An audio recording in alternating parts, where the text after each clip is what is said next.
Интервью на Национальном радио Ингушетия. Дорогие друзья, добрый день. В эфире Национальное радио. Вы на волне 88,8 FM. В студии Милана Манкиева. И у нас в гостях сегодня руководитель управления Федеральной антимонопольной службы по Республике Ингушетия Батыр Тачиев и старший госинспектор управления Ахмед Аушев. Добрый день. Рада вас в нашей студии приветствовать. В первую очередь, скорее всего, мы рассмотрим то громкое дело, которым Ахмед, наш сегодняшний гость, занимался на протяжении 2 лет. Ахмед, вам слово. Расскажите, пожалуйста, что это за дело и какая работа была проведена? Так, дело у нас по части нарушения антимонопольного законодательства, статьи 11 «Сговор на торгах».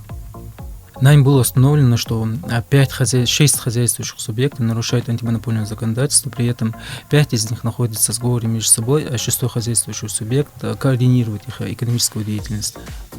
А подробности этого дела? Я знаю, что вы выезжали в Липецк, и с большой вероятностью люди, которые принимали вас, были не очень рады вашему визиту. Так, в чем вообще состоялось нарушение? 44-й федеральный закон регулирует отношения, направленные на обеспечение государственных муниципальных нужд. При этом указанным законом также предусмотрен национальный режим, согласно которому в целях безопасности обороны государства, развития национальной экономики, поддержки российского товаропроизводителя, постановлением правительства устанавливается ограничение на допуск товаров иностранного производства в случае, если на участие в торгах подаются заявки от российских производителей. То есть, если на торгах обеспечена явка российского производителя, то в целях поддержки российского производителя иностранных заявок, предлагающих поставки товара иностранного производства, отклоняется от участия в торгах. То есть это правило было нарушено, насколько правило третий личный называется, да. Когда 2 российских, то третий иностранный отклоняется. Нами было установлено, что участники торгов пользовались национальным режимом, указанным правилом третий личный, и специально подавали по 2 заявки. Однако законом предусмотрено, что подаваемые 2 заявки, они должны быть конкурентами между собой. Но в нашем случае весь объем проделанной работы направлен на доказательство того, что это не 2 конкурента подают заявки, а они сговорились между собой с целью включения как раз-таки национального режима. С чего вообще дело начиналось? Дело начиналось с того, что в 2019 году в Ингушский УФАС поступила жалоба от одного из участников торгов. В своей жалобе участник указывал на то, что нами подана одна заявка, на участие в указанных торгах подана еще одна заявка другим участникам, которые также предлагают поставки товара российского производства, как и мы, в связи с чем аукционная комиссия обязана была всех отклонить, а там в этой закупке было подано 9 заявок. И наш заявитель указывал на то, что необходимо 2 заявки допустить, 9 поданных заявок от участников торгов отклонить. И когда мы рассматривали жалобы по существу, сам алгоритм подачи заявок предусмотрен таким образом, что один участник торгов не может знать состав заявки его конкурента при их добросовестном поведении. То есть состав заявки закрыт до подведения итогов торгов. Однако в нашем случае мы видим, что один из участников знает, что составит заявки другого его конкурента. Соответственно, у комиссии Ингушского УФАС возникли вопросы. А каким образом этот участник знает, что составит его заявки конкурента? Также к нам тогда у нас на рассмотрении был представитель уполномоченного органа, это тогдашнего Министерства финансов. Представитель уполномоченного органа на рассмотрение жалобы также нам заявил о том, что им был осуществлен телефонный звонок со стороны этого участника торгов, и в угрожающем тоне было указано то, что там поданы 2 заявки, и если они их вдвоем не допустят, всех остальных не отклонят от участия в торгах, то будут жалобы в ФАС. В совокупности, учитывая, что мы сами видим признаки, а также нам уполномоченный орган также указывает на признаки нарушения антимонопольного законодательства, были приняты меры антимонопольного реагирования.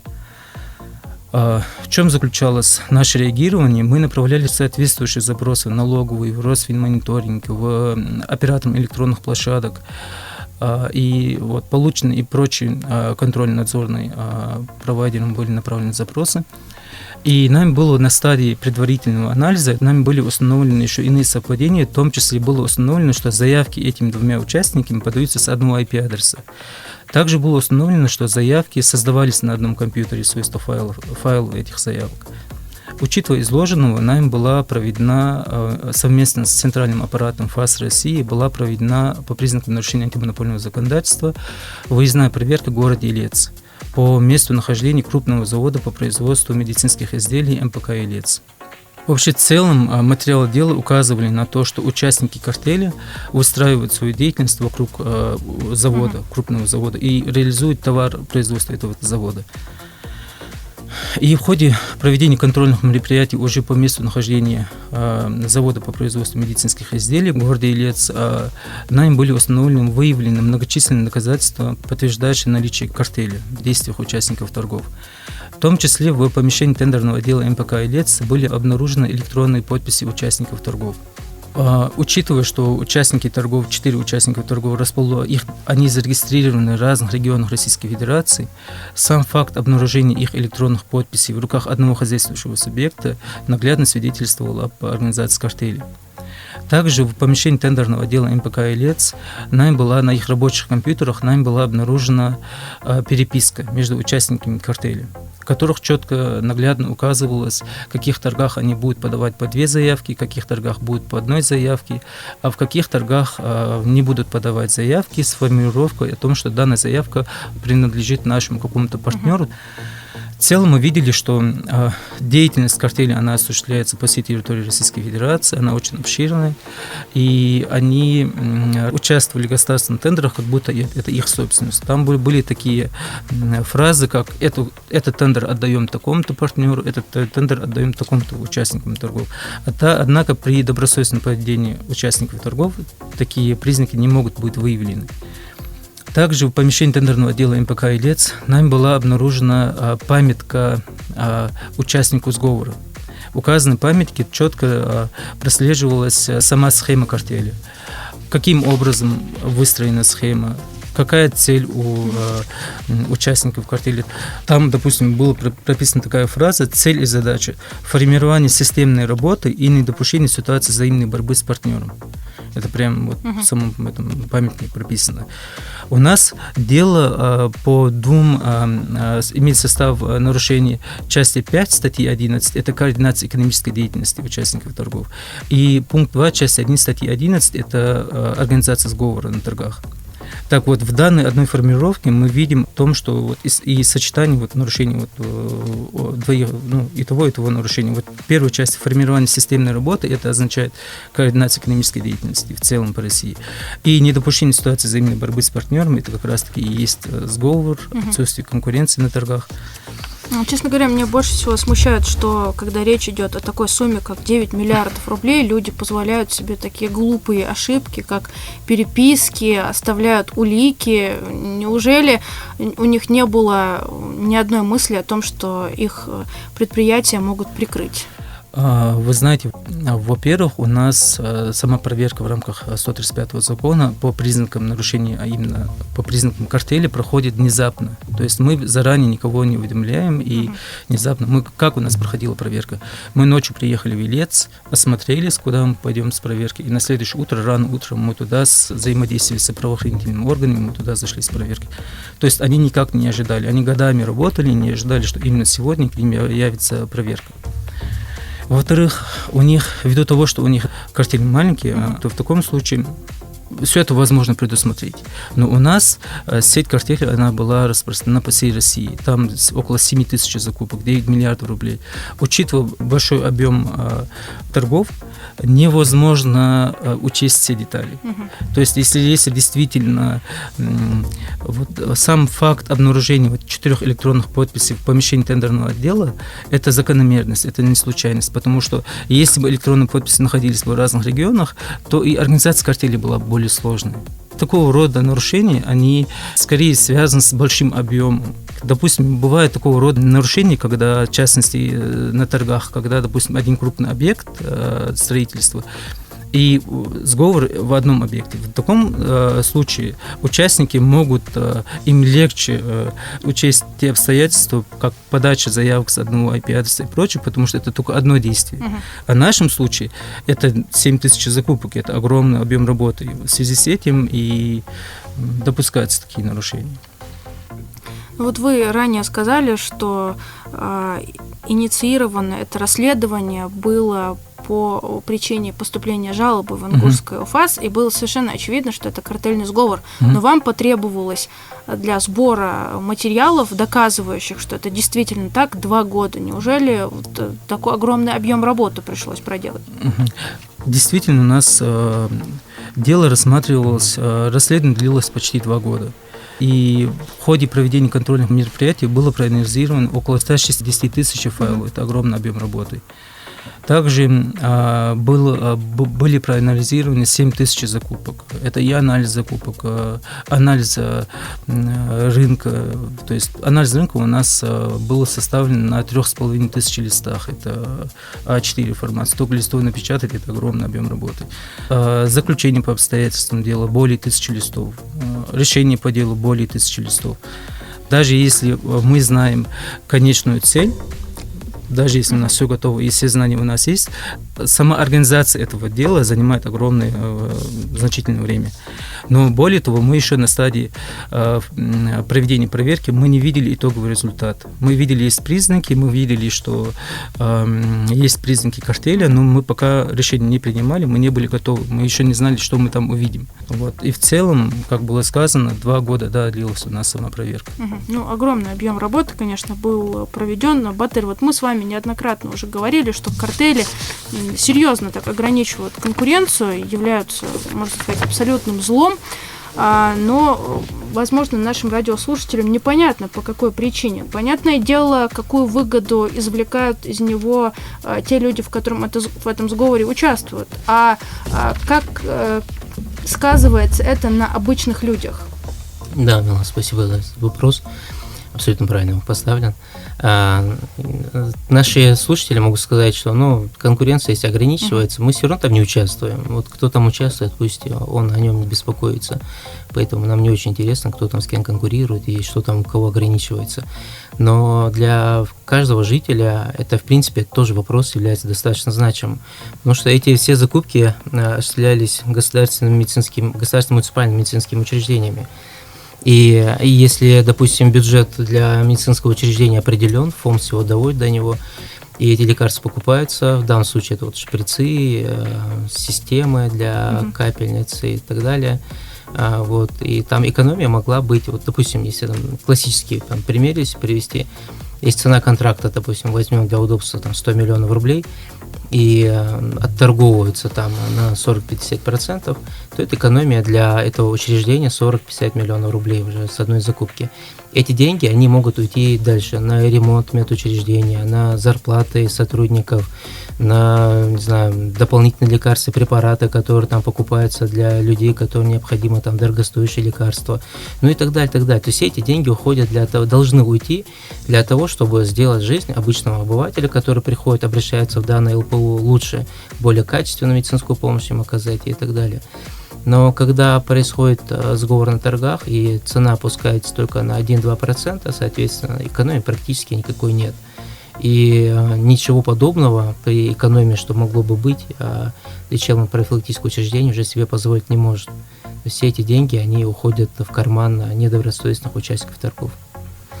Ну, с каждым годом, как мы уже ранее говорили, количество подобных сговоров увеличивается, и почему-то львиная доля приходится именно на медицинскую сферу. Неужели вот в медицинской сфере намного легче проворачивать такие схемы? И с чем это связано? Почему именно они нацелили свой взгляд на здравоохранение? Тут несколько факторов может быть. Больше всего картели в нашей стране выявляются, как вы сказали, и в медицинской сфере, и в сфере строительства. Там тоже достаточно много сговоров выявляется. Вот мы только за 1 год там 3 сговора там, в отношении нашего министерства мы говорили об этом, выявляли. А в данном случае, если брать лечебно-профилактическое учреждение, то тут бюджет у них они заключают контракт, и нигде эти контракты, по сути, не отображаются. Они просто его берут, заключают, отправляют, там могут отчитаться в Минздрав, отправляют в казначейство просто ставит на учет и так далее. В отличие от других учреждений, которые, допустим, мы если заключаем контракт, нам его необходимо представить казначейство, доказать, что он был, показать номер закупки и так далее, это все отслеживается достаточно. А тут это деньги ФОМСовские, ФОМС им передают деньги, и если ранее фомские деньги, которые передаются лечебным учреждениям, они постатейно были расписаны, вот столько денег на зарплату, столько денег на ремонт, столько на самое лекарство, то сейчас у них принцип единого котла. То есть вот им отдали там, допустим, 500, 600, 700 миллионов рублей, и уже главврач сам распоряжается этими деньгами вот на свое усмотрение, в рамках прописанных правил, естественно, сколько пустить там на лекарства, сколько на зарплату и так далее, сам все определяет. Поэтому здесь финансовый контроль, он чуть слабее, чем, не скажу даже слабее, чуть другой, чем в других учреждениях бюджетных, где вот четко по статейно все расписано. И перекидывать какие-то деньги нельзя. В принципе, правило одного котла, оно правильное и нужное правило. И главное условие, чтобы добросовестный был руководитель этого учреждения. Как по всей видимости, добросовестных людей мало, в системе здравоохранения, раз мы констатируем тот факт, что именно на эту сферу и на сферу строительства приходится наибольшее количество подобных сговоров. В данном случае, данный сговор, который мы сейчас, Ахмед озвучил сегодня, здесь руководители и вообще ведомства сами лечебно-профилактические, они не были задействованы. Они вообще не являлись в данном случае участниками и не могли им быть. То есть в данном случае те, кто затеял это все, они не собирались кого-то вовлекать, наоборот, всех оттуда оградили. И сама территория об этом говорит. То есть договориться со всеми от Калининграда до Камчатки, это невозможно было бы. А те нарушения, которые мы выявили, в принципе, они охватили всю страну.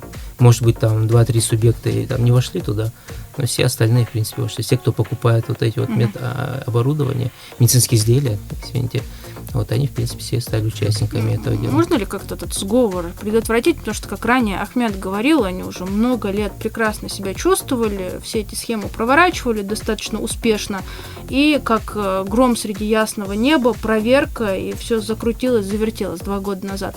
Можно как-то сделать так, чтобы таких подобных схем было поменьше в нашей стране, в нашей республике, конечно?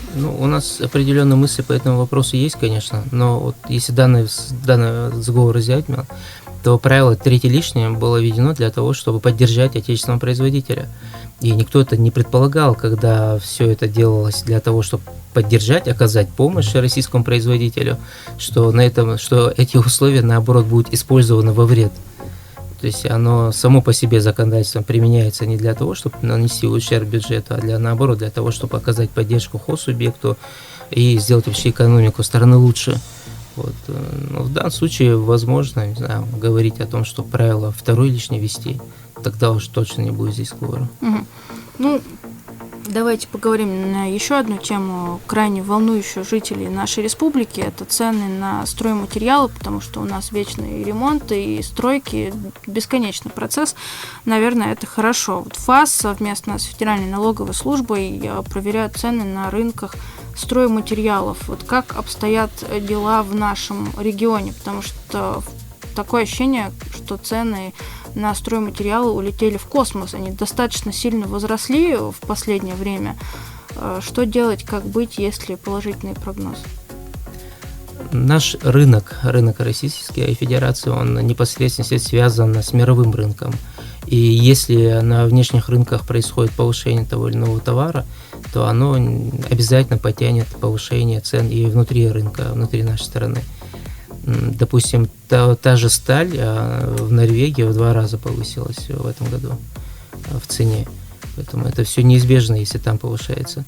Если есть, конечно, экономические рычаги, экономическое воздействие внутри страны для того, чтобы удерживать именно экономическими методами эти цены. Если мы будем стучать по столу и говорить, необходимо его повысить, понизить, с завтрашнего дня в 2 раза снизить цены на сталь, допустим, либо на бензин, мы придем к тому, что этого товара вообще не будет, то есть его не будет где купить. Поэтому это все производитель, он будет выводить этот товар на внешний рынок и там продавать, потому что там намного лучше условия, цены и так далее. Для этого у нас, в принципе, вводятся заградительные барьеры, там пошлины на вывоз поднимаются временно и так далее. Возможно, этих мер недостаточно, возможно, и достаточно в некоторых случаях нет. Поэтому, есть разные механизмы воздействия. А внутри нашей республики полномочия нашего управления, они заканчиваются в административных границах нашей республики. Если товар повысился в цене именно от производителя, который находится в других субъектах, и у нас есть некое обращение по этому вопросу, мы их перенаправляем в тот территориальный орган, который находится там. И тот территориальный орган уже там рассматривает этот вопрос. Но не каждая цена, она может быть злоупотреблением доминирующим положением. То есть наше воздействие только в том случае, если первое, это происходит злоупотребление доминирующим положением от хозсубъекта, то есть он единственный, у кого там рынок 35 и более процентов, он влияет на рынок, наоборот, его поведение является решающим или хотя бы крайне существенным, тогда в отношении этой компании, и если у этой компании 400 миллионов, более 400 миллионов оборот за прошлый год, только тогда может включаться механизм антимонопольного реагирования. Либо на этом рынке происходит сговор. Вот два фактора, когда антимонопольный орган может подключиться. Нам там периодически бывает, пишут, сходите на рынок, на рынке картошка повысилась. К сожалению, там нет рынка с оборотом 400 миллионов рублей. Ни у какой бабушки на рынке, которые продают картофель, нет такого оборота. Было бы неплохо. Было бы неплохо, мы желаем каждому из них, да. Но, с другой стороны, если у них был бы такой оборот, они там не были бы, сидели бы в более комфортных условиях. Да, и мало, чтобы у них все это было.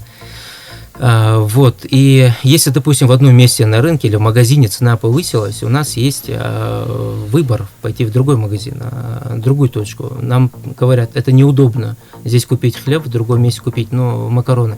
Но это не зависит от факторов. Закон в данном случае ничего не позволяет сделать. С одной стороны, это и хорошо, что не позволяет, потому что это было бы чрезмерное давление на бизнес. То есть рыночные условия, если кто-то продает, покупает за 10 рублей, продает за 100 рублей, поверьте, в этот рынок, в эту нишу сразу зайдут еще другие, и рядом станут и будут продавать. Один продаст за 90, другой за 80, и это будет снижаться цена до тех пор, пока не будет экономически обоснованная цена. То есть она будет снижаться. Если нет, то значит у нас нет предприимчивых людей, необходимо это делать. И а что людям делать? Местным властям, картошку по 100 рублей покупать? Местным властям, нет, если вы узнали, что с надбавкой на 90 рублей кто-то продает, вы обязательно, я думаю, даже отсюда уйдете, пойдете продавать там картофель, потому что 1000% маржинальность, но это всем интересно, все пойдут продавать картошку, пока эта цена не выровняется. Но это, понимаете, это не мои доводы, это доводы рыночной экономики, это механизмы рыночной экономики, она так выстроена. Единственное, власть, местная власть и региональная, и муниципальная, она обязана создавать условия для предпринимателя, чтобы, допустим, картошку, если он один продает, и раз мы затронули картофель, и рядом вообще нет другой территории, никто не может стать, только он, естественно, все будут только у него покупать.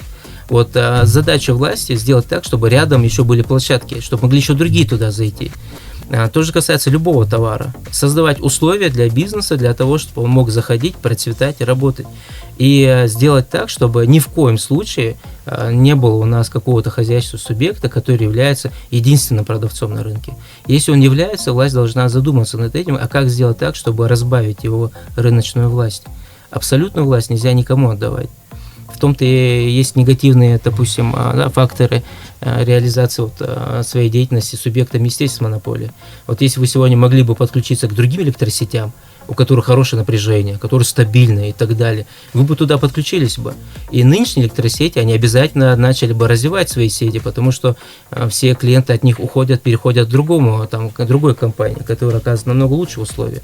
И они развивались бы. То же самое в сфере перевозок, газа и так далее, и так далее.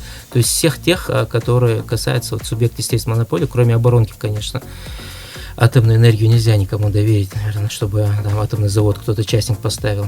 Нет, я понимаю, о чем вы говорите. Людям просто некуда деваться. Нет другой компании, которая оказывала бы подобные услуги, поэтому они делают, что хотят. Работать лучше не нужно, улучшать качество услуг Всё не равно нужно. купят.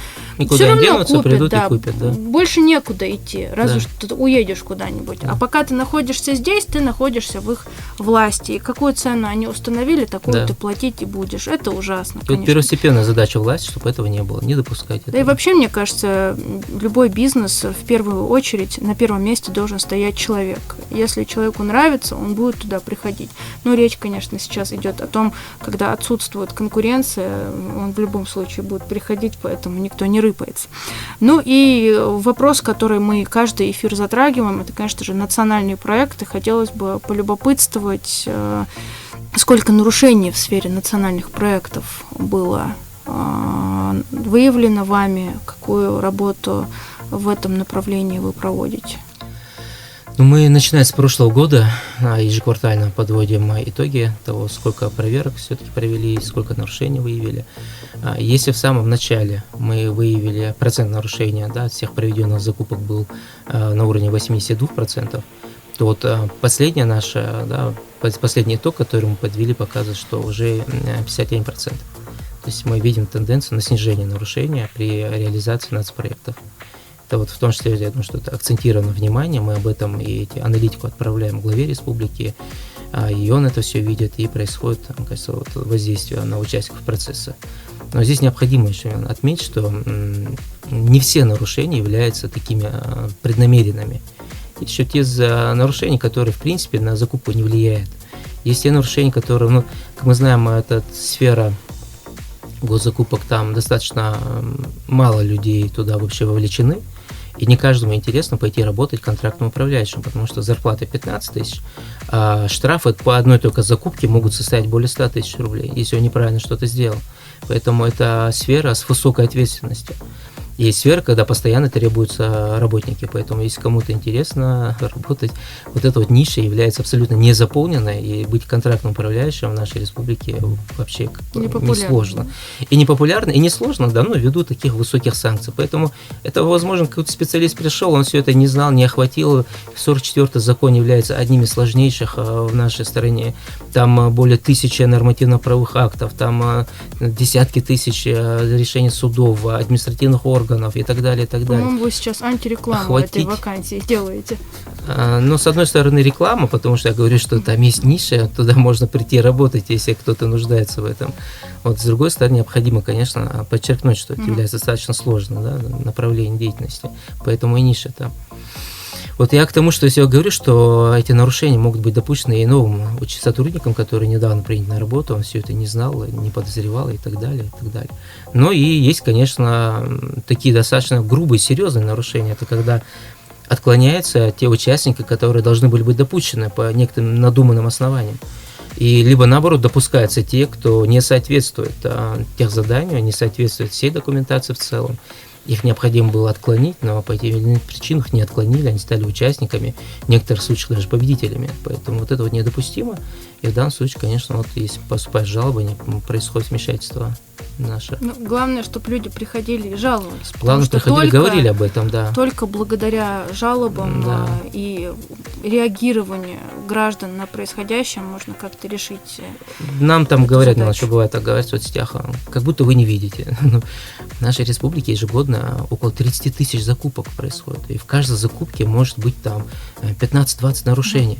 А у нас всего 2 сотрудника, которые в целом вот на эти все 30 тысяч закупок задействованы. Ну, по 15 тысяч на каждый. И то они, бывает, уходят в отпуск, болеют, это тоже люди, поэтому у нас и не стоит в соответствии с законодательством задача в каждую закупку залезть, и физически мы это не можем сделать. То есть 30 тысяч закупочных процедур, это очень много, Милана, и мы же должны каждую закупку, как я уже сказал, вот этим десяткам тысяч нормативных актов под законом актом и практики все это тоже сверить, посмотреть, как это все там соотносится, и как все это правильно, неправильно. Поэтому я к тому, что не к загруженности вопроса, а вопрос в том, что необходимо говорить нам для того, чтобы мы реагировали на это все, показывать, что есть вот такое нарушение. Не сидеть говорить, как будто не видит, ну, значит, не видит. Скажите, если вы видите, пожалуйста, вот сообщите нам об этом. Есть разные методы. В соцсетях можно написать, жалобу официально можно написать, на сайт можно отправить. То есть очень много каналов коммуникации. Но мне кажется, жаловаться может только тот человек, который уже убедился в том, что там тот или иной компетентный орган не работает, на собственном примере. Не то, что там сосед, родственник, троюродный дедушка рассказал, что вот я обращался, они не помогли мне, они не решили мой вопрос. Ты пришел, тебе не помогли, вот тогда ты имеешь полное право писать гадости и поливать грязью. Хотя это тоже крайне недостойное дело. Ну, вам, конечно, успехов, удачи. Спасибо за участие в сегодняшнем эфире. И нашим радиослушателям я напомню, что в гостях у нас сегодня были руководитель управления Федеральной антимонопольной службы по Республике Ингушетия Батыр Тачиев и старший госинспектор управления Ахмет Аушев. Всего доброго, до новых встреч!